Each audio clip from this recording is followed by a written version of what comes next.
Hello students, कैसे हैं आप सभी लोग। आज के इस लेक्चर में हम लोग देखने वाले हैं बेसिक्स ऑफ वेक्टर्स। क्या क्या टर्मिनोलॉजीज़ हैं उन सबको हम देखेंगे। तो आइए बिना किसी विलंब के आरंभ करते हैं। चलिए देखिए, सबसे पहले वेक्टर होता क्या है हमको समझना पड़ेगा। देखिए, वेक्टर ना एक ऐसी क्वांटिटी है जिसके पास मैग्नीट्यूड भी होता है और डायरेक्शन भी होता है। कहने का तात्पर्य क्या है, कहने का मतलब क्या है भैया, जैसे कि ये देखिए, इस एरो का आप देख सकते हैं, इस तरफ डायरेक्शन है और इस एरो का कोई मैग्नीट्यूड है, मतलब इसमें कोई यूनिट होगी। जैसे कि डिस्टेंस और डिस्प्लेसमेंट। अगर हमें डिस्प्लेसमेंट की बात करता हूँ तो उसमें एक डायरेक्शन भी होता है, मतलब यहाँ से इधर तक का डिस्प्लेसमेंट हमने किया। और अगर मैं डिस्टेंस की बात कर रहा हूँ तो उसमें खाली मैग्नीट्यूड होता है, कितना डिस्टेंस तय किया, मतलब चलो 5 मीटर्स तय किया। जब मैं इसके मैग्नीट्यूड और इसके डायरेक्शन दोनों को मिला देता हूँ स्टूडेंट, एक ऐसी क्वांटिटी का निर्माण होता है जिसको हम बोलते हैं वेक्टर्स। तो ये आपको जो है समझना पड़ेगा, जिसमें दोनों क्वांटिटी होती हैं, स्केलर एंड स्केलर क्वांटिटी के पास क्या होता है, मैग्नीट्यूड होता है। तो दो क्वांटिटी होते हैं, एक होता है स्केलर क्वांटिटी, एक होती है वेक्टर क्वांटिटी। तो स्केलर के पास होता है मैग्नीट्यूड और वेक्टर के पास होता है दोनों चीज़, magnitude as well as direction. आइए आगे बढ़ते हैं हम लोग। अब देखिए, वेक्टर हमने यहाँ पे शो किया है। यहाँ पे क्या भैया, ये एक वेक्टर है, ए बी वेक्टर, मतलब ए से लेकर के बी तक का वेक्टर है ये। अब देख सकते हैं इसके मैग्नीट्यूड को हम मॉडुलस से डिनोट करते हैं, है ना। इसके मैग्नीट्यूड को हम क्या करते हैं, मॉडुलस से डिनोट करते हैं। इसका एक स्टार्टिंग पॉइंट होता है और एक टर्मिनल पॉइंट होता है, मतलब एक एंड पॉइंट हम कह सकते हैं। स्टार्ट होगा और ये क्या होगा, एंड होगा, और ये इस डायरेक्शन में जा रहा है। हमने इसको इस तरीके से रिप्रेजेंट किया है और ये हो गया हमारा ए बी वैक्टर। हम इसको ऐसे भी रिप्रेजेंट करते हैं, ए बी वैक्टर ऐसे भी बोल सकते हैं, ए बी वैक्टर इसके ऊपर बार लगा कर भी हम लोग बोल सकते हैं। चलिए अब आगे बढ़ते हैं हम लोग। नेक्स्ट हम लोग पढ़ेंगे यहाँ पर टाइप्स ऑफ वेक्टर। अब देखिए कितने तरह के वेक्टर्स के टाइप होते हैं। अगर मैं इसके बारे में बात करूँ तो पहला है हमारे पास नल वेक्टर, मतलब कि नल वेक्टर मतलब कि ज़ीरो, है ना, ज़ीरो वेक्टर। अब ज़ीरो वेक्टर क्या होता है, जिसका मैग्नीट्यूड ज़ीरो हो जाए उसको मैं नल वेक्टर बोलूँगा स्टूडेंट्स, जहाँ पे मैग्नीट्यूड कुछ भी नहीं है। अच्छा, तो सर डायरेक्शन, मैंने कहा इसका मैग्नीट्यूड तो ज़ीरो होता है लेकिन डायरेक्शन जो इसमें होती है अनडिफाइंड रहती है। अगर मैं ए बी वेक्टर है, इसका मैग्नीट्यूड होगा नंबर 1 पॉइंट 0 और नंबर 2 पॉइंट ये जो ए बी वेक्टर होगा जो कि नल वेक्टर होगा, है ना, और इसकी जो डायरेक्शन की बात मैं कहूँ अगर डायरेक्शन की, तो वो होगी हमारे पास अनडिफाइंड। हम जीरो वेक्टर की डायरेक्शन को हम अनडिफाइन रखते हैं क्योंकि हम डिफाइन नहीं कर सकते किस डायरेक्शन में वो मूव करने वाला है एक्चुअल में। चलिए और क्या क्या बातें हैं। मैंने कहा अगर ये ज़ीरो वेक्टर जो है ये किसी ए वेक्टर में मिल जाए तो आपको ए वेक्टर ही प्राप्त होता है, मतलब ए वेक्टर ही आपको मिलता है। और मैं बात करूं इधर कि अगर ज़ीरो वेक्टर का अगर मैं ए वेक्टर के साथ क्रॉस लेता हूं, ए वेक्टर के साथ क्या लेता हूं, क्रॉस लेता हूं, तो आपको क्या मिलेगा, ज़ीरो वेक्टर ही मिलेगा। यहाँ पर स्टूडेंट ध्यान रखना है, आपने क्रॉस प्रोडक्ट लिया है। लेकिन अगर मैं डॉट प्रोडक्ट लेता हूँ तो आपको ज़ीरो वेक्टर मिलेगा नहीं। क्यों, क्योंकि dot product is a scalar quantity, है ना। तो स्केलर क्वांटिटी होती है, इसीलिए इसका डॉट प्रोडक्ट जो है हमेशा ज़ीरो वेक्टर नहीं मिलेगा। हाँ, है ना, ज़ीरो मिल सकता है आपको। अब एक और टर्मिनोलॉजी हमारे सामने आती है यूनिट वेक्टर। भैया यूनिट वेक्टर क्या होता है, बहुत ही वेरी सिंपल, जिसका मैग्नीट्यूड बच्चा लोग 1 हो, जिसका भी मैग्नीट्यूड 1 है उसको हम लोग यूनिट वेक्टर बोलते हैं। जैसे कि इट इज़ रिप्रेजेंटेड बाय, अगर मैं इसको बात करूँ, if magnitude of A is equal to 1 then A is a unit vector. Unit vector हम उसको जो है कहेंगे। अच्छा, नंबर दूसरी बात, it is represented by A cap. It is represented by A cap. अब देखिए इसमें सबसे इम्पॉर्टेंट बात क्या है, ये जो ए कैप है इसका मैग्नीट्यूड जो है 1 होगा। मतलब ये जो ए कैप है, मतलब मैग्नीट्यूड तो 1 होगा, डायरेक्शन इसकी जो है क्या होगी, हमारे पास इसके डायरेक्शन होगी और इसमें जो मैग्नीट्यूड वाइज ये 1 हो जाएगा। तो ये अगर मैं ए वेक्टर को उसके मैग्नीट्यूड से डिवाइड कर दूं, है ना, तो अब देखिए ए वेक्टर को मैंने उसके मैग्नीट्यूड से डिवाइड करा तो ए कैप मिला, मतलब मैग्नीट्यूड तो 1 मिला और कुछ ना कुछ डायरेक्शन आई है। तो यहाँ पे हम कह सकते हैं अगर ये डायरेक्शन दे रहा है अपने को, क्या दे रहा है, डायरेक्शन, और ये है मैग्नीट्यूड। अगर डायरेक्शन और मैग्नीट्यूड को मैं मल्टीप्लाई कर देता हूँ स्टूडेंट, तो मुझे जो मिल रहा है वो ए वेक्टर मिल रहा है। बहुत ही वेरी वेरी सिंपल हम इसको जो है यहाँ पे रखेंगे। अच्छा, एक और पॉइंट जो हमको यहाँ पे समझना चाहिए, जैसे मान के चलो ये ए वेक्टर था, ये ए वेक्टर था और ए वेक्टर का जो मैग्नीट्यूड 5 था, तो कहने का 1 2 3 4 5 पार्ट में, तो ये जो छोटा सा वाला पार्ट होगा ना, ये क्या होगा, ए कैप होगा। इसका मैग्नीट्यूड कितना होगा, 1 होगा, हाँ या ना। और ये डायरेक्शन किसकी होगी, ए कैप की होगी। तो अब देखो ए कैप डायरेक्शन को आप मैग्नीट्यूड से मल्टीप्लाई करोगे बेटा, तो आपको क्या मिलेगा, वो वेक्टर जो है हमको जो है मिलता है। अब मैं यहाँ पे आप लोगों को बताऊंगा एक और टॉपिक जिसका नाम relationship between projection and unit vector. ठीक है, relationship between projection and unit vector. अब मान के चलिए बच्चा लोग कि ये आपका जो है एक इधर कोई डायरेक्शन डी का मॉडुलस एक दे रखा है और यहाँ पे ए वेक्टर इस डायरेक्शन में आपका, तो आपको इसका प्रोजेक्शन इसके ऊपर लेना है। मतलब ये इस डायरेक्शन में वैल्यू क्या होगी इसकी प्रोजेक्शन की। देखिए जब भी आप प्रोजेक्शन लेते हैं तो अगर ये एंगल मेरे पास थीटा है, ये एंगल मेरे पास थीटा है, तो हम प्रोजेक्शन कैसे लेते हैं बच्चा लोग, दिस कॉस थीटा। मतलब यहाँ पे कितना आ जाएगा, modulus of D cos theta हमारे पास आ जाएगा। अब ये तो ये मैग्नीट्यूड आ गया ना भाई, यहाँ से यहाँ तक का ये मैग्नीट्यूड आ गया हमारे पास। लेकिन अपने को क्या निकालना है बच्चा लोग, अपने को इसमें जो निकालना है वो है इसका डायरेक्शन भी चाहिए। तो मैं क्या करूँगा, इसको ए कैप लगा दूंगा। अब क्या मिल गया, इसे ए डायरेक्शन मिल गई और वो मैग्नीट्यूड मिल गया, है ना। तो ये प्रोजेक्शन और यूनिट वेक्टर के बीच में हमने एक छोटी सी रिलेशनशिप पढ़ी है। इसके बारे में विस्तार में बात जो है हम करेंगे इन फ्यूचर में। अब मैं आपसे एक सवाल पूछता हूँ, क्या आप बता सकते हैं इस प्लेन पे कितने डिफरेंट यूनिट वेक्टर्स मिल सकते हैं। अब विचार करेंगे, जैसे कि ये मेरा हाथ है, मान के चलिए, अब इस पे कितने यूनिट वेक्टर मिल सकते हैं भैया, एक तो ऊपर मिल जाए और एक नीचे मिल जाए, बस 2 ही मिलेंगे यूनिट वेक्टर। अब ये ऐसा क्यों, 2 ही क्यों, मैंने कहा वेक्टर 2 तरह के होते हैं, एक फ्री और एक लोकलाइज्ड। मतलब क्या होता है हम थोड़ी देर में जानेंगे। तो बेसिकली एक वेक्टर मिलेगा यहाँ और एक वेक्टर मिलेगा यहाँ। और अगर मैं एक लाइन की बात करूँ स्टूडेंट लोग, मान के चलो एक लाइन थी, तो इस पर कितने यूनिट वेक्टर मिलेंगे, मैंने कहा इनफाइनाइट। क्यों, क्योंकि आप देखते जाइए, जैसे जैसे इस पेंसिल को देखिए, ये पेंसिल मैं बात करूँ, ये देखिए, ये एक यूनिट वेक्टर हो गया, ये एक यूनिट वेक्टर हो गया, ये एक यूनिट वेक्टर हो गया, ये एक यूनिट वेक्टर। इसलिए कितने, जितना इसके सर्कमफ्रेंस पे एक्यूमुलेट हो जाएंगे उतने सारे यूनिट वेक्टर होंगे। तो infinite number of unit vector हमको मिलते हैं। तो we have 2 unit vectors perpendicular to plane and infinite vectors perpendicular to a line है। ये अपने को बात समझ में चाहिए। अब मैंने आपको बोला फ्री एंड लोकलाइज्ड वेक्टर। देखिए फ्री वेक्टर वो होता है जो स्पेस में, जो प्लेन में मूव कर सके बिना किसी रुकावट के। देखिए ये मूव कर सकता है, ठीक है, और इसके मैग्नीट्यूड और डायरेक्शन पे कोई फर्क नहीं पड़ेगा। तो ये एक तरीके से फ्री वेक्टर हो गया, ठीक है। तो सेम ही इफेक्ट होने वाला है, कोई इफेक्ट नहीं हो, देखिए डायरेक्शन हमेशा ये वाली रहेगी, इसमें आप कहीं पे भी मूव ले जाइए, इसी डायरेक्शन में ये जो है जाएगा। और अगर मैं लोकलाइज की बात करूँ, मान के चलो यहाँ पे एक फोर्स लग रही है, तो वो फोर्स एक वेक्टर है, एक डायरेक्शन पे लगती है, किसी एक पर्टिकुलर डायरेक्शन में लगती है स्टूडेंट। तो वो फोर्स का इधर जो इफेक्ट होगा और इधर इफेक्ट होगा, दोनों अलग अलग होगा, इसलिए ये लोकलाइज वेक्टर कहलाया जाएगा और ये फ्री वेक्टर कहलाया जाएगा। ये आपको छोटी छोटी बातें जो हमको अपने को जो है ध्यान में रखनी है। चलिए अब आगे बढ़ते हैं हम लोग। अब आपको अगर एंगल बिटवीन निकालना है, मतलब वेक्टर्स के बीच में एंगल बिटवीन वेक्टर्स, तो कैसे कैलकुलेट करते हैं। देखिए बच्चा लोग, ये अगर ए वेक्टर है और ये अगर बी वेक्टर है, तो इनकी टेल से टेल जब मैच हो जाती है, वही एंगल हम लोग इन दोनों के बीच का एंगल हम लोग जो है बताते हैं।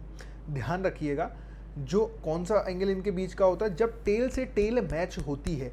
अगर टेल से टेल मैच नहीं हो रही है, सपोज करो किसी ने बोला ये what is the angle between them, तो भैया एंगल बिटवीन देम निकालने के लिए आपको क्या करना पड़ेगा, इसको फ्रीली आगे मूव करिए और यहाँ से टेल मैच कराइए। अब आप बता दीजिए एंगल थीटा है, जबकि ऐसी गलती ना करें, ये एंगल थीटा कतई नहीं होगा। इस बात का ध्यान आपको जो है स्टूडेंट्स रखना है। चलिए अब हम लोग आगे बढ़ते हैं, पोजीशन वेक्टर के ऊपर जाते हैं कि sir what is a position vector. देखिए बच्चा लोग, अब जितने भी वेक्टर होते हैं, ये सारे के सारे वेक्टर्स, जैसे माने मैंने बोला ए वेक्टर, अब जो ए वेक्टर बोला ना, वो किसके रेस्पेक्ट में बोला, ओरिजिन के रेस्पेक्ट में, है ना। इस पे हम लोग आगे भी चर्चा करेंगे जब कंपोनेंट्स ऑफ वेक्टर्स वगैरह ये सब चीज़ हम देखेंगे तो विस्तार से हम लोग देखेंगे। फिलहाल के लिए पोजीशन वेक्टर क्या होता है, any vector represent the position with respect to origin. Position vector उसको कहते हैं हम लोग जो ओरिजिन के रिस्पेक्ट में रिप्रेजेंटेड। सपोज करो ये ए है तो इसकी पोजीशन क्या होगी, ए वेक्टर होगी। ये बी है, इसकी पोजीशन क्या होगी, बी वेक्टर होगी। अब आपका उद्देश्य है आपको निकालना है स्टूडेंट्स की ए बी वेक्टर क्या होगा। तो बच्चा लोग ए बी वेक्टर जो है मैं कैसे कैलकुलेट करता हूँ, position of b minus position of a, मतलब जो पोजीशन बी की थी उसमें से पोजीशन ए की माइनस कर दीजिए, मतलब बी वेक्टर माइनस ए वेक्टर। जैसे आपको एम एन वेक्टर निकालना है तो आप क्या करेंगे, बाद वाला, ये बाद वाले में से पहले वाले को माइनस कर देंगे तो आपको वो एम एन वेक्टर जो है मिल जाएगा student. Hello students, a quick break here. I wanted to tell you about something that can really boost your IIT JEE preparation. Students, आप में से बहुत सारे स्टूडेंट मेरे से पूछते हैं कि क्या कोई ऐसी जगह है, क्या कोई ऐसी वेबसाइट है जहां पर हम टॉपिक वाइज प्रैक्टिस कर सकते हैं, टॉपिक को बहुत अच्छे से मास्टर कर सकते हैं, हम चैप्टर वाइज टेस्ट दे सकते हैं और उसी के साथ हमें क्या उसके सॉल्यूशंस भी मिलेंगे क्या? Well, that's the reason I have created Crack the Maths for you. Students, आप crackthemaths.com पर जाइए, वहां पर आपको एक कॉलम मिलेगा फ्री टेस्ट का कॉलम। यहाँ पे फ्री टेस्ट पे क्लिक कीजिए और वहां पे फोल्डर्स आपको दिख जाएंगे different topic wise practice, chemistry, physics और मैथमेटिक्स। आप कोई भी, सपोज हमने मैथ्स का एग्जांपल लिया और आप कोई भी चैप्टर जो भी आपको कमजोर है, उसमें जो भी टॉपिक कमजोर है आप उसको ओपन कर लीजिए। वहां पे डिफरेंट जो टॉपिक्स हैं, जो भी आपको लगता है मेरा ये टॉपिक वीक है, वो आप खोल के प्रैक्टिस करना चालू कर दीजिए। यहाँ पर आपको 5 to 10 क्वेश्चंस के सेट मिलेंगे और यहाँ पे ये प्रैक्टिस जो है टाइम बाउंड होती है, मतलब टाइमर चलता रहेगा ताकि लास्ट में आप ये एनालाइज भी कर पाएंगे किस क्वेश्चंस को करने में मैंने कितना टाइम जो है व्यतीत किया, कितना टाइम हमने इसमें लगा दिया। सबमिट टेस्ट कर देंगे, सबमिट टेस्ट करते ही आपका रिजल्ट यहाँ पे आपको शो हो जाएगा। देखिए, आप अगर इसके इंस्टेंट सॉल्यूशन चाहते हैं तो आप ऐप पर जाकर के जो है सॉल्यूशन देख सकते हैं या ऐप डाउनलोड कर सकते हैं। वहां पे जब टेस्ट अटेम्प्ट करेंगे तो आपको तुरंत का तुरंत इसका जो है सॉल्यूशन मिल जाएगा। फ्री टेस्ट है, एकदम फ्री है। अदरवाइज यहाँ पे 2 घंटे बाद आपको आपका जो भी सॉल्यूशन है वो यहाँ पे रिफ्लेक्ट हो जाएगा। इवन ये तो रहा टॉपिक वाइज, आप कोई भी टॉपिक प्रैक्टिस कर सकते हैं, फिजिक्स, केमिस्ट्री, मैथ्स, तीनों सब्जेक्ट्स का। और यहाँ पे फ्री चैप्टर वाइज टेस्ट है, इवन चैप्टर वाइज टेस्ट आप दे सकते हैं। यहाँ पे 25 क्वेश्चन होंगे, आप देख सकते हैं कितनी देर में मैं ये पेपर जो है दे पा रहा हूँ। और भी हम ऐसे टेस्ट लाते रहेंगे, आपके लिए अपलोड करते रहेंगे स्टूडेंट्स। तो स्टूडेंट्स, ऐसे ही आगे बढ़ते रहिए आप लोग, है ना, तरक्की करते रहिए हैं, ठीक है। पूरी तैयारी जोरों शोरों से कीजिए, अच्छा स्कोर कीजिए, बहुत ही बेहतरीन तरीके से पढ़ाई कीजिए। क्रैक द मैथ्स आपके साथ है। Thank you. अब हम लोग बात करते हैं अगला पॉइंट हमारा जो कि है कोलिनियर वेक्टर्स। देखिए, कोलिनियर वेक्टर्स क्या होते हैं, वो वेक्टर्स होते हैं जो जिनका टर्मिनल और स्टार्टिंग पॉइंट सेम हो जाए। जैसे फॉर एग्जांपल आप यहाँ पे देख सकते हैं, मैं अगर आपको यहाँ पे एग्जांपल के तौर पे दिखाऊं, ये देखिए, हम लोग इसको थोड़ा यहाँ ला करके देखेंगे। ये देखिए, अब देखिए ये हमारे पास 2 वेक्टर हैं, ये ए बी सी। अब देखिए ये इसके लिए तो ये टर्मिनल पॉइंट हो गया, हाँ है ना, टर्मिनल, और इसके लिए ये हो गया स्टार्टिंग पॉइंट, है ना। तो 2 वेक्टर्स हैं, ये 2 अलग अलग वेक्टर्स हैं। तो 2 vector are said to be collinear, मतलब एक ही लाइन में कौन से वेक्टर आते हैं जिसका स्टार्टिंग और टर्मिनल पॉइंट सेम होता है। अब उन्होंने बोला दे आर ऑलवेज पैरेलल, क्या ये पैरेलल है? हाँ पैरेलल है। सर कैसे बताओगे? मैंने कहा देखो डायग्राम में, मैंने इसको लिया और फ्रीली मूव करा दिया। मैं इसको फ्रीली मूव करा सकता हूँ।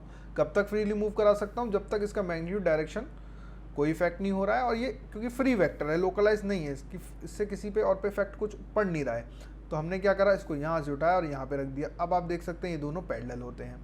तो क्या ये जो ए बी था और ये जो मैं बात करूँ, इसको मैं अब नया नाम दे दूँ एम एन, तो आप लोग यहाँ पे देख सकते हैं बच्चा लोग कि A B vector is lambda times M N, मतलब कुछ ना कुछ टाइम्स तो है। मतलब ये अगर x है तो ये 2x दिख रहा है आपको, है ना। तो लेमडा कितना हो गया? 2, डबल है उसके। तो आप ऐसा भी लिख सकते हो, अगर 2 वेक्टर मेरे पैरेलल हैं तो मैं उसको कैसे लिख सकता हूँ स्टूडेंट? इस बात को बहुत ही इंपॉर्टेंट बात है, ध्यान में रखिएगा कि A B vector is equal to lambda times M N vector, हम जो है उसको आराम से लिख सकते हैं यहाँ पर। चलिए इसको थोड़ा और विस्तार से अगर और समझना चाहते हो आप लोग तो और समझ लीजिए भैया। कुछ भी नहीं बोला मैंने, ये बोला ए, ये बोला बी और ये बोला सी। तो ये एक ये हो गया, ये एक ये हो गया। अब यहाँ पे ए सी वेक्टर जो हो गया वो क्या हो गया? A B vector plus B C vector, है ना। अब यहाँ पे इसका टर्मिनल पॉइंट और इसका स्टार्टिंग पॉइंट दोनों का क्या रहेगा यहाँ पे स्टूडेंट जो है? सेम ही रहेगा। और एक और नंबर की बात क्या है यहाँ पे, A B and B C are collinear vector. और मैं कहूँ अगर किसी ने बोला A B and B C are collinear vectors, तो मैं बोल सकता हूँ A B vector is parallel to B C vector, and मैं बोल सकता हूँ A B vector is equal to lambda times B C vector. कोई आपत्ति इसमें जो है हमें नहीं है। अब यहाँ पे इन्होंने बोला है two collinear vectors are always in a plane, दो कोलिनियर वेक्टर हमेशा प्लेन में होते हैं। जैसे सपोज कीजिए ये दो वेक्टर्स हैं मेरे पास, आप देखिए ये एक प्लेन हो गया, ये एक ही प्लेन है, ये एक ही प्लेन है ना। अब क्योंकि हम 2D स्क्रीन के माध्यम से देख पा रहे हैं तो 3D में हम उतना इमेजिन नहीं कर पाएंगे, लेकिन अगर आप दो पेंसिल अपने हाथ में लेकर के देखेंगे, उनको घुमाएंगे तो एक ही प्लेन में आते हैं, एक ही प्लेन में आते हैं, आप कैसे भी घुमा लीजिए उसको, है ना। तो दो वेक्टर्स हमेशा क्या होंगे भैया, always in a same plane में होंगे। चलिए अब को इनिशियल वेक्टर्स क्या होते हैं भैया, बहुत ही वेरी सिंपल है सर। को इनिशियल वेक्टर्स वो होते हैं जिनका स्टार्टिंग पॉइंट सेम होता है बच्चा लोग, जिनका भी स्टार्टिंग पॉइंट सेम है उनको हम बोलेंगे coinitial vectors. Vector having their starting point same, A B and A C are coinitial vector. Two coinitial vector are always lie in a plane. आप देख सकते हो भैया दो को इनिशियल, देखिए ये इनके इनिशियल पॉइंट को मैं ज्वाइन कर दूं, ये हमेशा किस में होंगे, एक ही प्लेन में होंगे। और थ्री को इनिशियल वेक्टर्स, अगर ये तीन को इनिशियल वेक्टर हैं तो देखिए ये प्लेन में आ गए, लेकिन अभी मैं इनको ऐसे देखूँ तो ये प्लेन में नहीं है। देखिए तीन, ये अलग प्लेन में, ये एक प्लेन में है, ये एक प्लेन में, ये एक प्लेन में, लेकिन ये तीनों एक ही प्लेन में नहीं आए। तो इसका मतलब मैं कह सकता हूँ दे मे बी और may not be in a same plane, है ना। तो ये अभी प्लेन में है, ये अभी प्लेन में है, देख सकते हैं आप, लेकिन अभी प्लेन में नहीं है। तो तीन वेक्टर के बारे में क्या धारणा है भैया, कि वो हो भी सकते हैं और नहीं भी हो सकते हैं। अब बात करते हैं पैरेलल वेक्टर्स के बारे में। पैरेलल वेक्टर्स के बारे में हमने तो वैसे देखा क्या होते हैं, लेकिन अब देखिए ये एक पैरेलल है, ये एक पैरेलल है, मतलब ये लाइक पैरेलल है। लाइक पैरेलल क्यों, क्योंकि सेम डायरेक्शन में जा रहे हैं। और ये कैसे पैरेलल है, ये है अनलाइक पैरेलल। कैसे पैरेलल है भैया, अनलाइक पैरेलल। अगर ये ए वेक्टर है तो ये हो गया माइनस ए वेक्टर। आप देख सकते हो डायरेक्शन चेंज हो गई है, अभी है पैरेलल ही, लेकिन हमने इसकी क्या कर दी है बच्चा लोग, डायरेक्शन को बदल दिया है। तो ये बात आपको जो है ध्यान में रखनी है। आइए अब हम इसमें एक लॉ जो होता है हमारा बेसिक, वो भी समझ लेते हैं कि ट्राइंगल लॉ ऑफ एडिशन होता क्या है सबसे पहले तो। अब इसको समझने के लिए यहाँ पे हम लोग इसको अच्छे से समझेंगे, पहले डायग्राम के हिसाब से यहाँ पे पहले हम समझते हैं इसको क्या है। देखिए आप समझिए, ये एक ट्राइंगल ले लीजिए पहले तो आप इसको अच्छे समझने के, ये मैंने ले लिया ट्राइंगल, ठीक है। ये ए पॉइंट है, बी पॉइंट है, सी पॉइंट है। अब देखिए समझिए कि एक चींटी चली, ये चींटी चली चली चली चली चली चली चली चली चली चली चली चली चली चली चली चली ऐसे आई। तो मतलब ये कैसे आ गई, देखो ये इधर चली ए वेक्टर, इधर चली बी वेक्टर और इधर चली c vector. What is the displacement of a चींटी अगर मैं बात करूं, क्योंकि displacement is a vector quantity ना। What is the displacement of a चींटी अगर मैं बात करूं तो कितनी हुई बच्चा लोग, वो ही a vector plus b vector plus c vector equal to 0, है ना। इसका मतलब c vector will be equal to minus times a plus b vector. आप देखिए इसका मतलब ये सी वेक्टर को माइनस कर दे, मतलब इसका डायरेक्शन कितना हो जाएगा, उस तरफ हो जाए, क्योंकि इस तरफ था ना ये सी वेक्टर, तो इसका माइनस डायरेक्शन किस तरफ हो गया, इस तरफ हो गया। बच्चा लोग समझ पा रहे हैं ना। देखिए सी वेक्टर तो इस तरफ था, लेकिन सी का क्या लेना है अपने को, माइनस लेना है, और माइनस ले लिया मतलब इस तरफ। तो इसका मतलब अगर ए वेक्टर मेरा ये है और बी वेक्टर मेरा ये है, तो इस तरफ मुझे कौन मिलेगा, एक वेक्टर मिलेगा जो कि होगा ए प्लस बी। कौन होगा, a plus b. Minus sign indicates the direction, minus sign indicates the direction. तो सी अगर इधर था तो माइनस सी किधर हो गया बेटा, उल्टा हो गया। तो आपको यहाँ पे एक सूत्र जो याद रखना है, सबसे बढ़िया जो सूत्र है हमारा, कि भैया टेल से हेड मिलना चाहिए। क्या डायलॉग है, डायलॉग क्या है, बहुत देर बाद डायलॉग आया। टेल से हेड मिलना चाहिए, फिर आप टेल को हेड से मिला दो। सर क्या कह दिया सर, ये कह क्या दिया आपने। मैंने कहा गौर से देख विद्यार्थी, गौर से देख एकदम। मैंने बोला ये देख हेड, ये टेल, तो टेल से हेड मिलना चाहिए। अब तू क्या कर, ये टेल को हेड से मिला दे, तो तेरा ये मिलेगा a प्लस बी वेक्टर। यही कहलाता है ट्राइंगल लॉ ऑफ एडिशन। बहुत ही वेरी वेरी सिंपल। अब आइए इसमें हम डायग्राम हमने यहाँ बना रखा है तो देख लेते हैं क्या है। डायलॉग याद रखिएगा आप। देखिए ए वेक्टर है, ये बी वेक्टर है, तो ये कितना होगा a प्लस बी वेक्टर। अब देखिए अगर ये बी वेक्टर है तो इस डायरेक्शन में ये हो जाएगा माइनस बी वेक्टर, हाँ या ना। तो इस डायरेक्शन, अब देखिए टेल से हेड मिलना चाहिए, तो आप क्या करो, टेल से हेड को मिला दो, तो ये इन दोनों को सम कर दो, a माइनस बी वेक्टर। बहुत ही वेरी वेरी सिंपल तरीके से हम ट्राइंगल लॉ को समझ सकते हैं। अच्छा, थोड़ा सा इसमें और देखें हम लोग। एक चीज़ मैं आपको बता दूं यहाँ पे कि a b वेक्टर आपको दे रखा है प्लस b c वेक्टर आपको दे रखा है प्लस c a वेक्टर अगर आपको दे रखा है तो इसका सम 0 होगा। क्यों? क्योंकि अगर स्टार्टिंग एंड टर्मिनल सेम है, starting and terminal are same, then the sum is 0, the sum is 0, हाँ या ना। अब कितना बड़ा हो सकता है वो, A B plus B C plus C A plus, या ये मैं बोलूँ C D plus D A, ये भी 0 है। अब एक मशहूर है भैया पैरेललोग्राम लॉ। पैरेललोग्राम लॉ क्या है? कुछ भी नहीं, बेवकूफ़ बनाने वाली बात है भैया। जैसे हमने बोला इधर ए वेक्टर हो गया, इधर बी वेक्टर हो गया, तो इसका ये जो डायगोनल कितना हो जाएगा बेटा, ए प्लस बी वेक्टर। तो सर दूसरा डायगोनल क्या होगा? मैंने कहा देख बेटा, दूसरा डायगोनल ये होगा, रफ डायग्राम बना रहा हूँ एकदम, इसको तो नीचे खींच दे, तो ये कितना हो गया, माइनस बी। अब ये इसके पैरेलल होगा नहीं होगा, बोलो, तो ये कितना हो गया, ए माइनस बी वेक्टर। देखो ना, इन दोनों का सम हो जाता है ना। मैंने क्या बोला, टेल से हेड मिलना चाहिए, तो आप टेल को हेड से मिला दीजिए, ये तो ये वेक्टर, अगर मैं बात करूँ ये वेक्टर और ये वेक्टर दोनों सब बराबर होगा, तो एक डायगोनल ए प्लस बी होता है और एक diagonal A minus B vector होता है। यही पैरेललोग्राम लॉ है। तो स्टूडेंट्स, इस लेक्चर में हमने बहुत सारे बेसिक चीज़ों को कवर किया है, एक एक चीज़ को डिटेल में बारीकी से देखा है, जो आपके इस वेक्टर चैप्टर में बहुत ज़्यादा काम आने वाला है। तो जिन लोगों को भी ये समझ नहीं आया है, एक बार वीडियो को वापस देखें, फिर एकदम क्रिस्टल, जितनी भी चीज़ें हैं एकदम क्रिस्टल क्लियर चीज़ें जो है हो जाएंगी। Thank you students, I hope इस वीडियो ने आपके मैथमेटिक्स के कॉन्सेप्ट्स को इम्प्रूव किया होगा। अगर आप अपने मैथमेटिक्स को और भी इम्प्रूव करना चाहते हैं और मैथमेटिक्स के कोड को क्रैक करना चाहते हैं तो क्रैक द मैथ्स को सब्सक्राइब करें। और अगर आप अपने मैथमेटिक्स को एक नेक्स्ट लेवल पे ले जाना चाहते हैं तो हमने आपके लिए डिज़ाइन किए हैं chapter wise courses on our app, जहां पर आपको वीडियो लेक्चर्स मिलेंगे। वीडियो लेक्चर्स के साथ साथ आपको लेक्चर नोट्स भी मिलेंगे। लेक्चर नोट्स के साथ साथ आपको टॉपिक वाइज प्रैक्टिस शीट मिलेगी। जी हाँ, वो सारे के सारे video lecture topic wise categorize होंगे, जिससे कि आपको कोई भी दिक्कत नहीं होगी। आपको कौन सा टॉपिक पढ़ना है, जस्ट क्लिक कीजिए और वो टॉपिक आपके सामने होगा।